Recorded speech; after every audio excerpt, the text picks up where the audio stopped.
가버나움 회당에서 예수님은 말씀을 가르치시고 귀신을 쫓아내십니다. 사람들은 놀라워하죠. 서기관과 다르다. 권위 있는 자와 같다.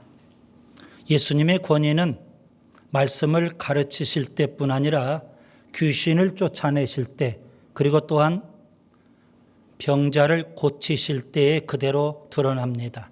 오늘 본문에 보시면 예수님은 나병까지도 고치십니다. 오늘 본문 다음을 보시면 2장 있죠. 심지어 죄를 사하십니다. 마가복음 2장 10절, 인자가 땅에서 죄를 사하는 권세가 있는 줄을 너희로 알게 하려 하노라. 예수님의 권위는 대단합니다. 신적인 권위입니다.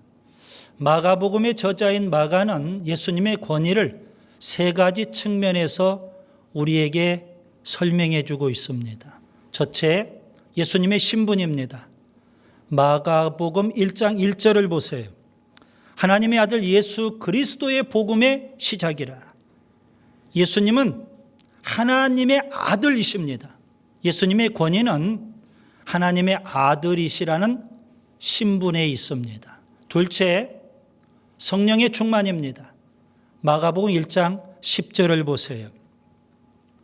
곧 물에서 올라오실새 하늘이 갈라짐과 성령이 비둘기같이 자기에게 내려오심을 보시더니, 예수님의 권위는 성령의 충만에 있습니다. 그리고 세 번째, 예수님의 권위는 영성훈련에 있습니다. 마가복음 1장 35절을 보세요. 새벽 아직도 밝기 전에 예수께서 일어나 나가 한적한 곳으로 가사 거기서 기도하시더니, 예수님의 권위는 경건훈련에 있습니다. 예수님은 경건훈련을 위해서 새벽을 사시죠. 새벽을 깨우고 새벽에 기도하십니다. 지난 시간 예수님의 새벽은 세 가지 의미가 그 속에 담겨 있다 말씀을 드렸습니다. 영적 교제, 경건훈련, 전도 사역에 최우선 순위를 두시는 거룩한 행위, 이게 바로 예수님의 새벽입니다. 여러분, 우리도 새벽을 깨우며 새벽을 살 수 있기를 바랍니다. 예수님은 새벽에 매일같이 기도하십니다.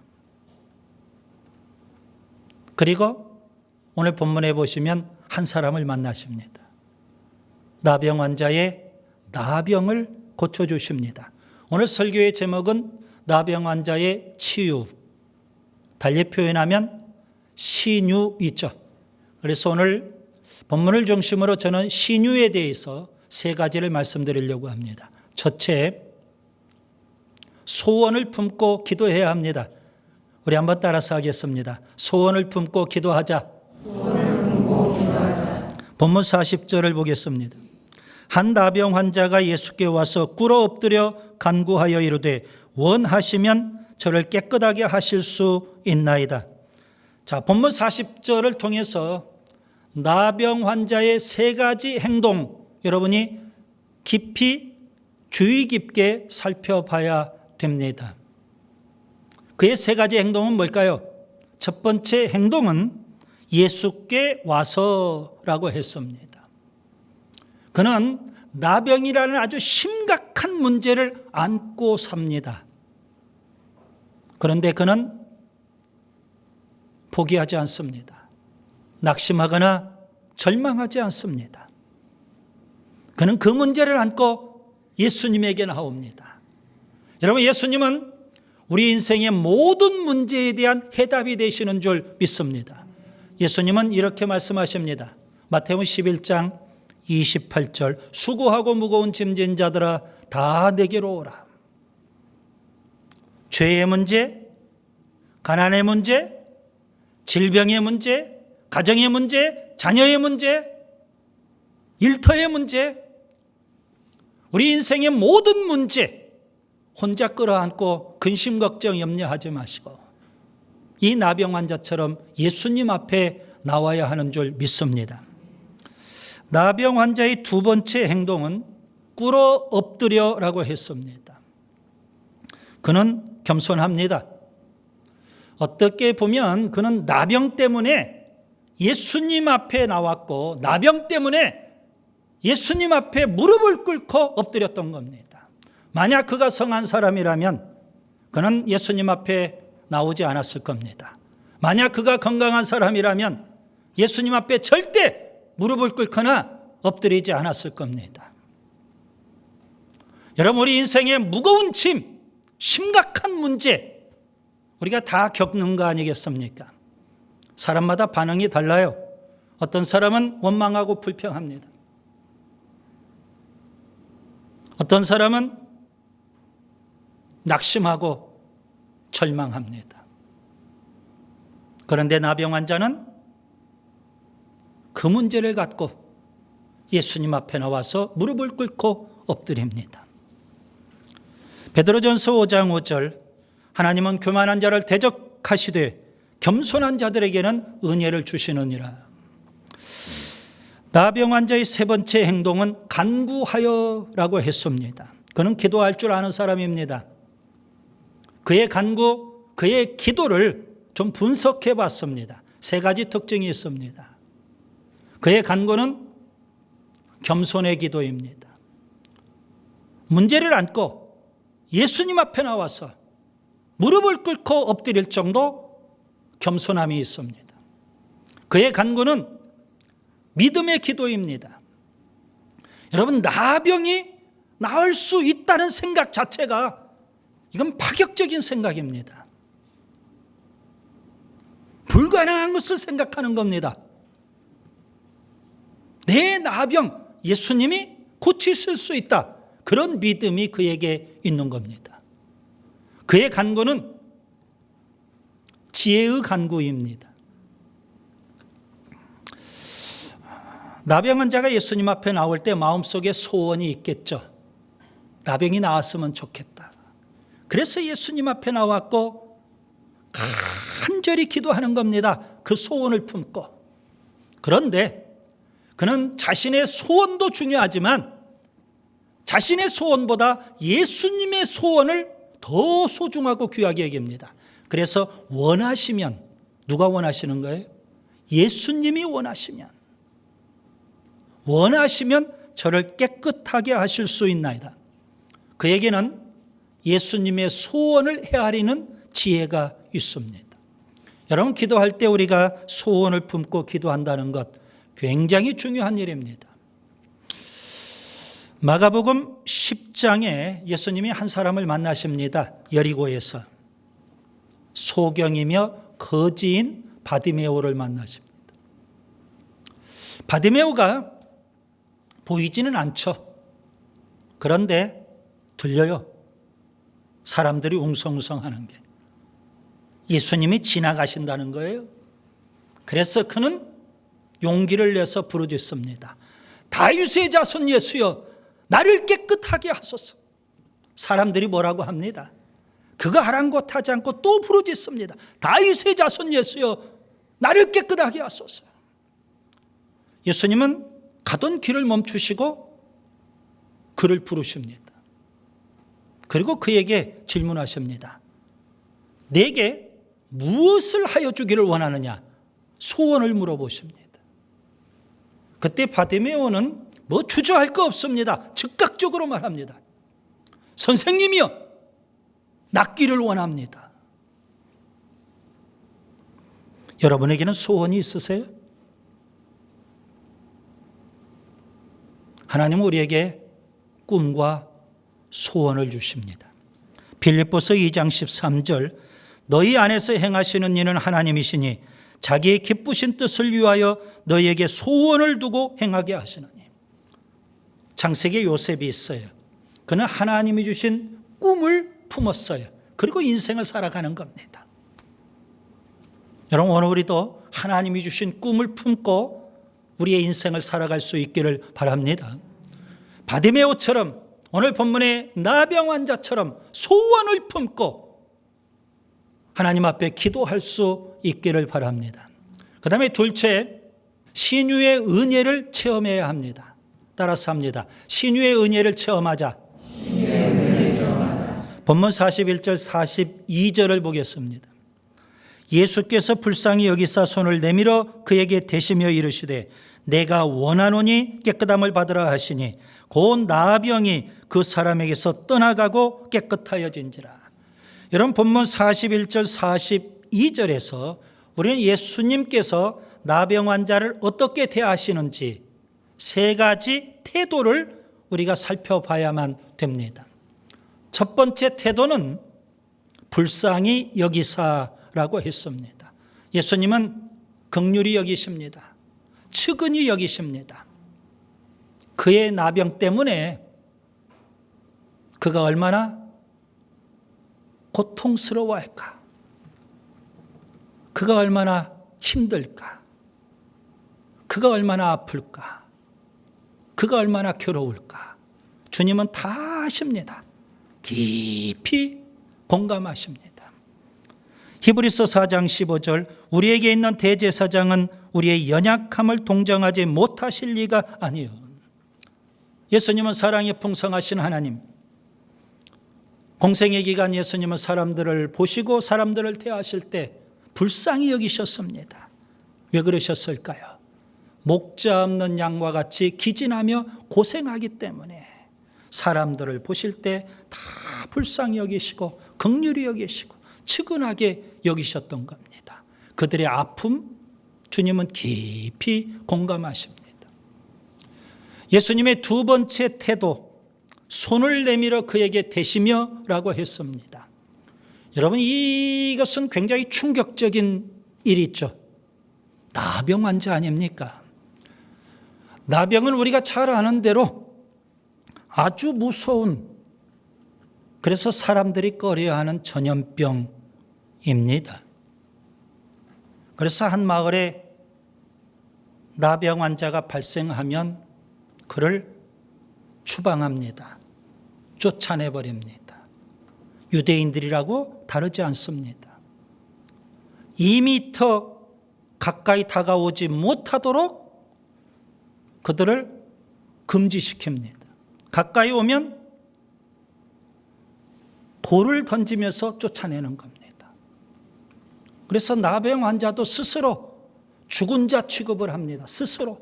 그래서 검은 옷을 입고 다녔던 겁니다. 그렇게 멸시와 천대를 받는 나병 환자인데 예수님은 그에게 다가가서 손을 내밀어 대셨습니다. 충격적인 일이죠. 옆에서 그 장면을 보고 있었던 사람들이 충격을 받았을 겁니다. 나병 환자 당사자는 더 말로 할 수 없었을 겁니다. 생전 처음 보는 장면이 벌어진 겁니다.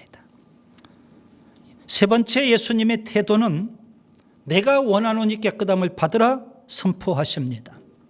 예수님의 선포는 신적인 명령이 있죠. 곧이라고 했어요. 예수님이 선포하신 즉시 즉각적으로 역사가 나타납니다. 나병이 떠나고 깨끗함을 받습니다. 여러분, 여기 나병이 떠났다 그랬습니다. 분명 예수님께서 나병을 향해서 떠나라 명령하셨고 그래서 나병이 떠났을 겁니다. 예수님은 나병을 다루시고요. 나병을 치료하시고요. 나병뿐만 아니라 우리가 겪고 있는 모든 질병을 다 고치시는 분이십니다. 마태복음 4장 24절 사람들이 모든 앓는 자 곧 각종 병에 걸려서 고통당하는 자, 귀신 들린 자, 간질하는 자, 중풍병자들을 데려오니 그들을 고치시더라. 깨끗함을 받으라. 여러분, 이 말씀을 잘 묵상해 보시기 바랍니다. 여러분, 나병이 낫는 것은 자연적으로 나은 것이 아니라는 겁니다. 의술이나 의학을 통해서 나은 것이 아니라는 겁니다. 깨끗함을 받는 거예요. 무슨 의미죠? 위에서 하나님께서 치료해 주신다 의미입니다. 그래서 이것을 신유 이렇게 표현합니다. 나병 환자가 깨끗함을 받은 것, 하나님의 특별한 은혜입니다. 하나님은 어떤 분이실까요? 신유의 하나님. 출애굽기 15장 26절 나는 너희를 치료하는 여호와임이니라. 여러분, 신유는 복음 중에 복음입니다. 성경에 보면 네 가지 복음을 말씀해요. 중생의 복음, 성결의 복음, 그리고 신유의 복음, 또한 재림의 복음. 이 네 가지 복음을 사중복음 이렇게 표현합니다. 중생의 복음은 예수님을 믿음으로 우리가 거듭나서 하나님의 자녀가 된다는 진리입니다. 성결의 복음은 성령 충만함으로 죄를 이기고 마귀를 이기고 성결하게 산다는 진리입니다. 신유의 복음은 하나님의 은혜와 능력으로 병마를 이기고 아멘, 질병을 극복하고 건강하게 산다는 진리입니다. 재림의 복음은 예수님 다시 오셔서 온 세상을 심판하시고 우리를 천국으로 인도하신다는 진리입니다. 중생의 복음 우리가 믿습니다. 성결의 복음 우리가 믿습니다. 재림의 복음 우리가 사모하는 겁니다. 그런데 문제는요, 신유의 복음이에요. 신유의 복음, 오늘 우리 시대 때 잃어버린 복음이 됐습니다. 우리가 다시금 회복해야 될 복음, 신유의 복음입니다. 왜 그럴까요? 사람들이 대부분 병원만 의지해요. 신유의 복음을 믿지 않아요. 신유의 은혜를 구하지 않는다고요. 그래서 신유의 은혜를 체험할 생각조차도 안 하고 살아요. 물론 여러분, 현대의술이나 현대의학을 통해서 우리가 병을 고침받을 수도 있지만 하나님의 능력과 하나님의 은혜로 치유가 되는 줄 믿습니다. 야고보서 4장 14절부터 16절 너희 중에 병든 자가 있느냐 그를 위하여 기도할지니라. 믿음의 기도는 병든 자를 구원하리니 병이 낫기를 위하여 서로 기도하라. 의인의 간구는 역사하는 힘이 큼이니라. 굳이 우리가 병원만 의지한다면 성경에 이런 말씀이 왜 필요하겠어요? 신유의 복음을 믿어야 돼요.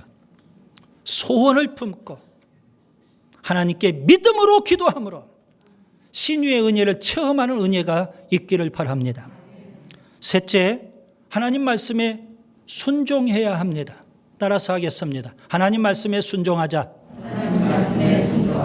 본문 43절부터 45절을 보겠습니다. 예수님은 나병을 고쳐주시고 엄히 경고하십니다. 삼가 아무에게 아무 말도 하지 말고 가서 내 몸을 제사장에게 보이고 내가 깨끗하게 되었으니 모세가 명한 것을 드려 그들에게 입증하라. 여러분 43절, 44절 예수님의 이 말씀을 통해서 예수님께서 하신 엄한 경고 세 가지를 우리가 주의 깊게 살펴봐야만 됩니다. 첫 번째 경고의 말씀은 아무에게 아무 말도 하지 말라고 경고하십니다. 왜 예수님은 침묵을 강요하실까요? 분명 엄한 경고라고 했어요. 왜 예수님은 침묵을 강요하실까요? 나병한 자가 나병을 낫고 예수님의 엄한 경고의 말씀을 들을까요?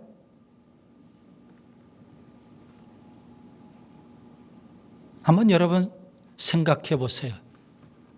지금 엄청난 기적을 체험했어요. 나병이 나았어요.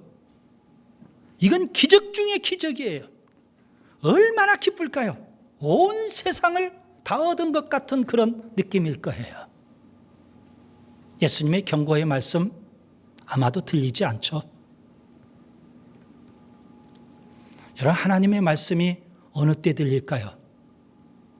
우리가 침묵할 때, 주변 환경이 조용할 때, 우리 마음이 차분하고 고요할 때 하나님의 말씀이 들리는 거예요. 열왕기상 19장에 하나님께서 엘리야에게 말씀하십니다. 그런데 하나님은 바람 가운데서도 말씀하시지 않고, 지진 가운데서 말씀하시지 않고, 불 가운데서 말씀하시지도 않고, 하나님은 세미한 음성으로 말씀하셔요. 침묵이 중요한 이유가 바로 거기에 있어요. 예수님의 두 번째 경고는 제사장에게 내 몸을 보이라고 말씀하십니다. 여러분, 율법에 의하면 나병의 진단은 제사장의 책임입니다. 나병이 발병하면 제사장이 최종적으로 확인을 해줘야 됩니다. 나병이 치료가 되면 또 제사장이 최종적으로 확인을 해줘야 되는 겁니다. 제사장이 나병이 나았다 확인해줘야만 공동체에서 추방되었던 나병 환자 그 사람이 다시 공동체로 돌아올 수 있어요. 정상적인 일상의 삶을 살 수가 있어요. 그리고 하나님 앞에 나와서 예배도 드릴 수 있는 거예요. 비록 나병은 누가 낫게 했어요? 예수님이 치료해 주셨어요. 그러나 예수님은 제사장에게 가서 확인하라는 겁니다. 예수님은 율법의 1.1회까지도 철저히 지키시고 하나님 말씀에 순종하시는 모습을 지금 보여주고 계시는 겁니다. 예수님의 세 번째 경고는 모세가 명한 대로 예물을 드리라는 말씀입니다. 여러분, 예수님의 신유 사역의 진정한 목적은 어디에 있을까요? 그 사람으로 하여금 병마로부터 자유함을 주시기 위함일까요? 강건함을 주시기 위함일까요? 그러나 진정한 목적은 하나님 영광을 위하여. 여러분, 나병 환자가 나았어요. 그동안 나병 때문에 얼마나 고통을 당했을까요? 가정과 마을에서 추방이 됐어요. 온갖 멸시와 천대를 다 받고 비참하게 살아왔어요. 그런 그가 나병에서 나았다면 여러분, 만나고 싶은 가족이 있지 않습니까? 만나고 싶은 친구들이 있지 않습니까? 내 몸을 보여주고 싶을 거예요. 내가 내 몸이 이렇게 선하게 되었다고 하고 싶은 얘기가 얼마나 많겠어요. 그런데 먼저 하나님 앞에 나가서 하나님께 영광을 돌리고 하나님 앞에 감사를 드려야 하지 않을까요? 하나님이 베푸신 신유의 은혜를 망각하면 안 되는 거예요. 하나님이 건강한 몸을 주셨어요. 그렇다면 그 건강한 몸으로 하나님께 영광을 돌려야 되는 겁니다. 그런데 나병 환자는요, 나병이 나은 이후 예수님께서 엄하게 경고해 주시는 말씀이 있음에도 불구하고 그 모든 말씀을 다 무시해 버립니다. 그가 보인 행동은 본문 45절입니다. 그러나입니다. 그러나 그 사람이 나가서 이 일을 많이 전파하여 널리 퍼지게 하니, 마치 선지자 요나처럼 하나님 말씀에 불순종을 합니다. 예수님은 침묵하라고 경고하시는데 그는 간증한다고 열심히 돌아다닙니다. 그가 처음에 나병이 낫기를 소원했어요. 주님 앞에 나와서 간구해요. 그런데 내 소원보다 예수님의 소원을 헤아릴 줄 아는 그런 지혜가 있었거든요. 그런데 이제는 자기 마음대로 행동해 버려요. 결국 예수님이 다시는 드러나게 동네에 들어가지 못하시는 그런 결과를 초래하고 말았습니다. 예수님은 새벽마다 기도하셔요. 전도를 위해서. 그리고 동네에 가서 열심히 전도하셔요. 그런데 나병 환자는 간증한다는 핑계로 예수님의 전도 사역을 오히려 방해하고 말아요. 예수님으로 하여금 동네에 들어가시지 못하도록 방해하고 회방하는 결과를 초래했어요. 그의 간증은 자기 뜻이고 자기 계획이고 자기 열심이에요.